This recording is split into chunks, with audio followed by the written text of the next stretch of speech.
नमस्कार दोस्तों, इस वीडियो हम बात करने वाले हैं बिहार जमीन सर्वेक्षण 2024 से कुछ जरूरी बातें जो कि आप में से काफी ज्यादा लोगों के मन में ये सवाल चल रहे होंगे और अक्सर ये कमेंट सेक्शन में पूछे जा रहे हैं। जिससे कि मन में ये सवाल चल रहा होगा और हमेशा कमेंट करके पूछ रहे हैं कि जैसे कि बाप दादा के नाम पे जो जमीन है वो किस तरीके से मतलब जमीन को सर्वे कराया जाएगा और जो भी विवादित जो जमीन है जिस पे झगड़ा चल रहा है वो जमीन का किस तरीके से सर्वे होगा और क्या क्या इसको लेकर कागजात जरूरी है। जिनके पास कागजात नहीं है तो लोग किस तरीके से सर्वे कराएंगे, यानी कि तमाम जानकारी हम आपको इस वीडियो में बताने वाले हैं। इसको लेकर आज ही के डेट में एक पेपर कटिंग भी जारी किया गया जिसमें बहुत ही महत्वपूर्ण भी जानकारी दिया गया है। जिनके पास जो डॉक्यूमेंट है वो किस तरीके से डॉक्यूमेंट इस्तेमाल कर सकते हैं अपना सर्वे कराने को लेकर, और जिनके पास नहीं है तो वो किस तरीके से कर सकते हैं। यानी तमाम अलग अलग प्रकार के लोगों के मन में जो सवाल चल रहे हैं उसको लेकर एक अपडेट भी जारी किया गया है जिसके बारे में हम आपको इस वीडियो में बताने वाले हैं। तो इस वीडियो को आप एंड तक जरूर देखिएगा। चलिए देरी के बिना करते हैं वीडियो का स्टार्ट।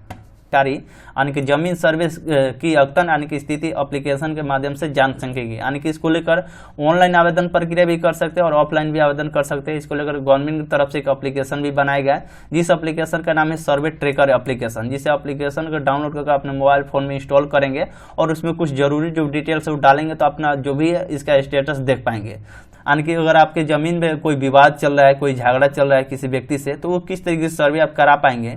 इसमें बोला गया है अगर किसी जमीन पर पहले से कोई विवाद है या मुकदमा चल रहा है तो ऐसी स्थिति में सर्वे के दस्तावेज में उक्त यानी जमीन से संबंधित तमाम विवरण के बाद ब्रैकेट में केस का संख्या भी लिखी जाएगी। यानी कि जो भी जमीन से जुड़ी तो जो जानकारी देंगे ही देंगे, उसके बाद ब्रैकेट में केस संख्या लिखी जाएगी। यानी कि जो भी केस हुआ उसका जो संख्या होता है वो भी लिखा जाएगा और जमीन के दस्तावेज में जिनका नाम दर्ज होगा उनका नाम से ही सर्वे के दस्तावेज में दर्ज किया जाएगा। ठीक है, यानी कि जिनके नाम से जो जमीन होगा यानी कि जमीन के दस्तावेज जिनके नाम से होगा उनका नाम ही सर्वे दस्तावेज जो भी होगा उसमें दर्ज किया जाएगा। यानी कि एड से आए फैसले के आधार पर इसमें संशोधन भी कर दिया जाएगा। यानी कि जिस जमीन पे मतलब झगड़ा चल रहा है उस जमीन का सर्वे प्रक्रिया इस तरीके से होगा जो कि हम आपको अभी भी बता दिए हैं। व्यक्ति के नाम से नहीं चढ़ेगा सर्वे दस्तावेज। मान लीजिए कि आपके बाप दादा या परदादा के नाम से जो जमीन है आप रह रहे हैं, किसी मृत व्यक्ति का नाम नहीं चढ़ाया जाएगा। यानी कि जो भी आपके बाप दादा के नाम से जो जमीन है वो अब जो नए स्तर से जो कागजात बनेंगे उसका नाम आपके बाप दादा का नाम उस कागजात पे, यानी कि नए स्तर से जो कागजात बन के वो नहीं चढ़ाए जाएंगे आपके बाप दादा का नाम। अगर किन्हीं का जमीन दस्तावेज दादा या परदादा के अलावा किसी ऐसे व्यक्ति के नाम पर है जिसका निधन हो गया है तो ऐसी स्थिति में उस व्यक्ति का जितने वारिस हैं सभी के नाम सर्वे में चढ़ाया जाएगा। मान लीजिए कि आपके मान लीजिए आपके दादा थे और उस दादा के जो जमीन पे जो भी कागजात था उस पर आपके पापा का नाम था। अब वो आपके दादा भी नहीं रहे और पापा भी नहीं रहे तो जो भी उन दोनों आदमी का आपका नाम नहीं चढ़ेगा बल्कि उनके जो वारिस होंगे यानी कि नए जो कैंडिडेट होंगे उनका नाम चढ़ाया जाएगा। सर्वे मतलब जो भी फॉर्म होगा उस पर चढ़ाया जाएगा और इसके लिए पंचायत की ग्राम सभा से पारित यानी कि वंशावली ही मानी होगी। यानी कि आपको वंशावली भी बनाना होगा। इसको लेकर पंचायत स्तर पर जो होता है यानी कि पंचायत में ग्राम सभा से जो पारित होता है वंशावली वो बनवाना पड़ेगा और वही आपका मान्य होगा। और इस पर सभी रैयतों को हस्ताक्षर होना चाहिए। अगर किन्हीं का बंटवारा नहीं हुआ तो अलग अलग जमीन सर्वे के नाम नहीं चढ़ाया जाएगा। दस्तावेज में मुताबिक पहले से मौजूद सभी जमीन मालिकों का नाम सर्वे में चढ़ाया जाएगा। तो ये कुछ जानकारी हो गई जो जमीन मतलब जो मृत्यु हो चुके हैं उसको यानी कि किस तरीके से सर्वे कराया जाएगा जो कि आप समझ गए हैं। अब बात कर ले दोस्तों और भी इसमें कुछ जानकारी दिया गया है जो कि थोड़ा सा इसका डिस्क्रिप्शन पढ़ेंगे तो इसमें आपको मिल जाएगी जानकारी। जिला, अंचल और ग्राम पंचायत नाम डालकर जमीन का पूरा विवरण भी देख सकते हैं। ठीक है, इसको अगर कुछ डिटेल्स डालेंगे तो उसका जमीन का जो भी विवरण हो आप वहाँ से देख पाएंगे।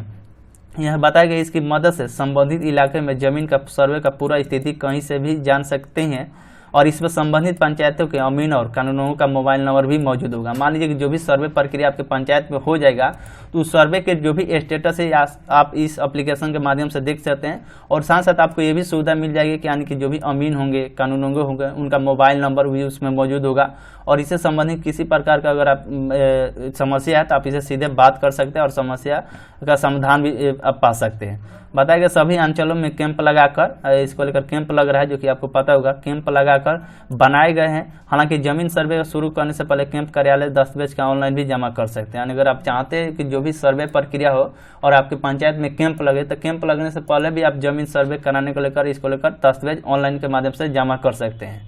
और जमीन स्वामित्व से जुड़ा कोई भी प्रमाण देना होगा, जैसे कि जमीन सर्वे के पुश्तैनी जमीन का खतियाना, खरीदी जमीन का डीडी या रजिस्ट्री दस्तावेज, अगर जमीन सरकार से मिली हुई तो उसका पर्चा, व्यक्तिगत पर्चा आपको देना पड़ेगा। जैसे कि मान लीजिए अगर आपको सर्वे कराना है, ठीक, तो उस परिस्थिति में जब भी आपके पंचायत में जो भी इसका चौपाल लगे उसके बाद ही करा सकते हैं। तो अगर आप चाहते हैं पहले हम सर्वे करा लें और डिटेल जो भी आपने जमा कर दे, तो इसके लेकर मोबाइल एप्लीकेशन पर आप जमा कर सकते हैं।